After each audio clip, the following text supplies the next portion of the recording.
না, এই হিজল গাছে আর একা একা থাকতে ভালো লাগে না। হিজল গাছে থাকতে থাকতে শরীরটা একেবারে হিজলা পড়ে গেছে।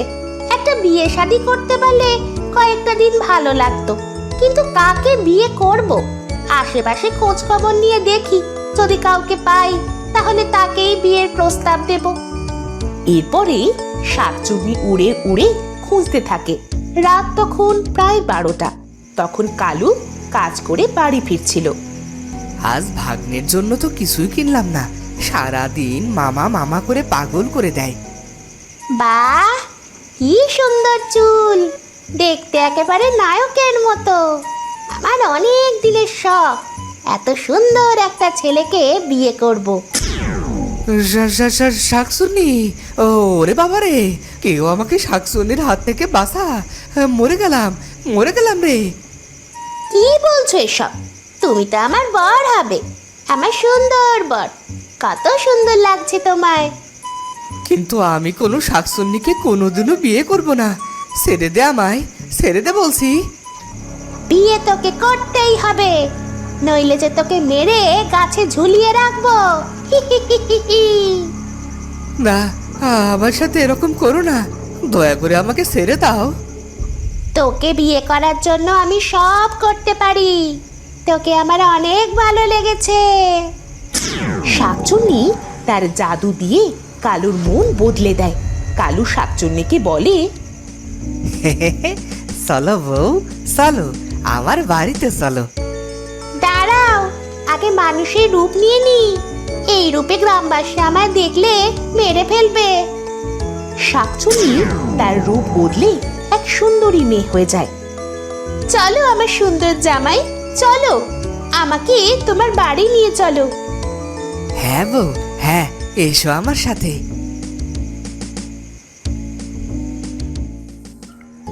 কালু তার শাকচুন্নি বউকে নিয়ে বাড়িতে যায়। মা, ও মা, কোথায় তুমি? তাড়াতাড়ি বাইরে এসো। কি হয়েছে? এত রাতে ডাকছিস কেন রে? বাইরে এসে দেখে যাও, কালু মামা, কালু মামা। আরে এত মামা না করে বল কি হয়েছে? আরে আমি মামা করিনি, আমি মামা বলেছি। দেখ সাদিয়া, এত রাতে মাথাটা নষ্ট করিস না, তুই তো মামাই বলছিস। মা, তুমি কি বয়রা হয়ে গেছো? আমি মামার কথা বলছি, তোমাকে না। যাই হোক, মামা বিয়ে করে নিয়ে এসেছে, দেখে যাও। কি যাতা বকছিস? তোর কালু মামা বিয়ে করতে যাবে কোন দুঃখে?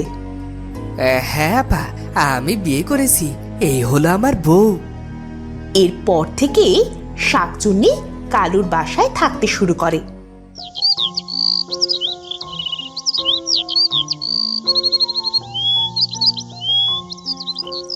একদিন কালু কাজে গেলে শাকচুন্নি রান্না করতে যায়।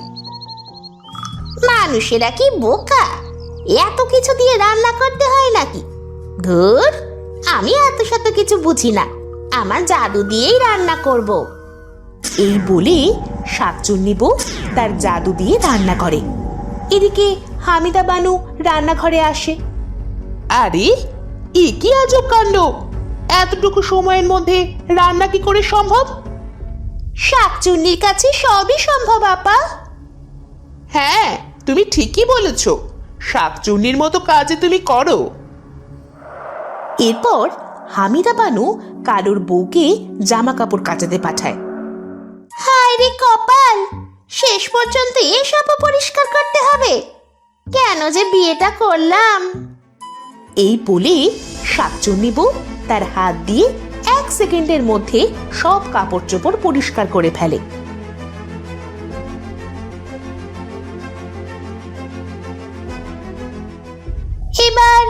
এবার এগুলো শুকোতে হবে, একটা ফুঁ দিলেই সব শুকিয়ে যাবে।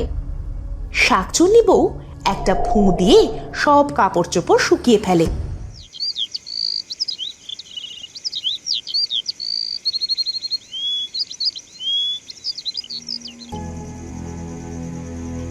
রাতে কালু কাজ শেষ করে বাড়ি ফিরে আসে। কালু বাড়িতে এসে তার মাথার আলগা চুল খুলে রেখে বিছানায় যায়। শাকচুন্নি বউ বিছানা থেকে এসব দেখতে পায় আর বলে, তো তুমি তাহলে টেকো? হ্যাঁ, কেন, কি হয়েছে? হায় হায় হায় হায়, আমার তো দেখছি কপালটাই খারাপ। শেষে কি এটা দেখারই বাকি ছিল? আরে তোমার কি সমস্যা সেটা তো বলবে নাকি? না বললে কি আর কিছু বুঝতে পারবো? না না না না না না, আমার কোনো সমস্যাই নেই, সবই আমার কপাল।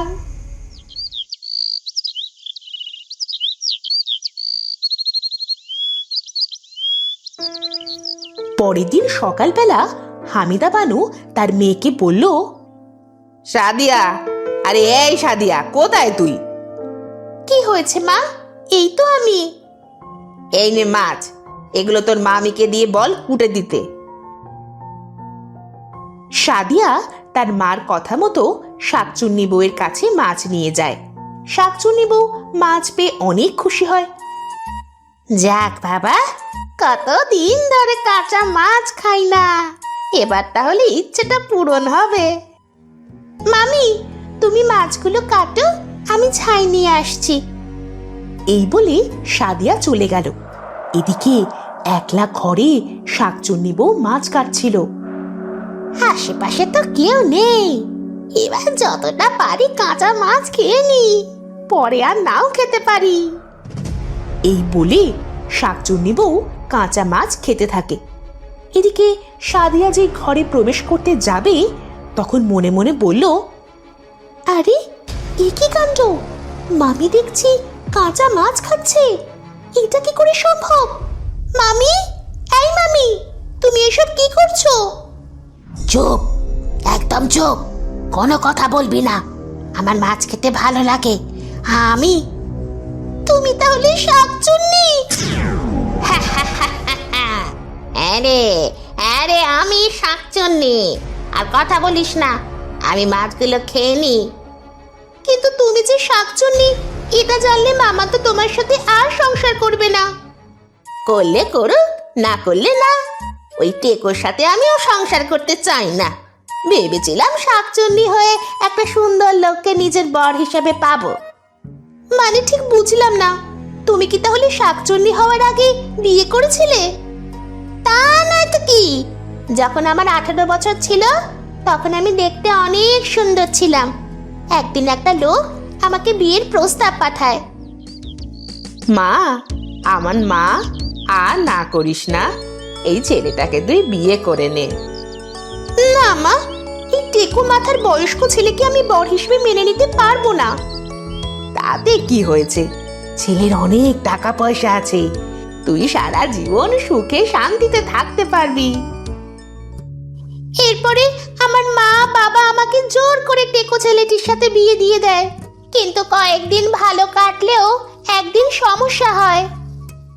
তুই শেষে কিনা এক টেকো লোককে নিজের বর করে নিলি? কি আর করবে রে, সবই লোভ রে, সবই লোভ। মানুষের কথা আমি আর সইতে পারিনি। একদিন বাসা থেকে পালিয়ে চলে এলাম পথের সামনে থাকা এক হিজল গাছে। তারপরে নিজের ওড়না পেঁচিয়ে মুক্তি পেলাম ওই টেকো বরের কাছ থেকে। কিন্তু শাকচুন্নি হলেও আমার একটা সুন্দর বর পাওয়ার ইচ্ছে ছিল, তাই একদিন রাতে তোমার মামাকে সুন্দর দেখে তার বউ সেজে চলে আসি এই বাড়ি। আর একদিন জানতে পারলে তোমার বরটাও টেকো। তুমি ঠিকই ধরেছ, এবার আমি এই টেকো লোকটাকে মেরে ফেলবো, ও আমার সাথে বিশ্বাসঘাতকতা করেছে। এই বলে শাকচুন্নি তখনই বাইরে বেরিয়ে পড়ে। এদিকে সাদিয়া দৌড়ে গিয়ে তার মাকে সব খুলে বলে। তুই কোনো চিন্তা করিস না সাদিয়া, আমি একজন ওঝাকে ডেকে নিয়ে আসছি।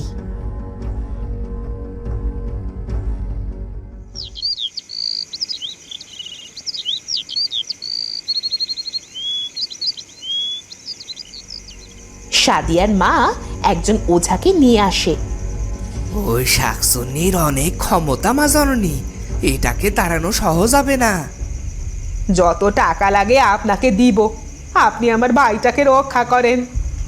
ওঝা মন্ত্র পড়া শুরু করে, আর শাকচুন্নি বউ ওঝার সামনে মানুষের রূপ থেকে শাকচুন্নিতে রূপ নেয়।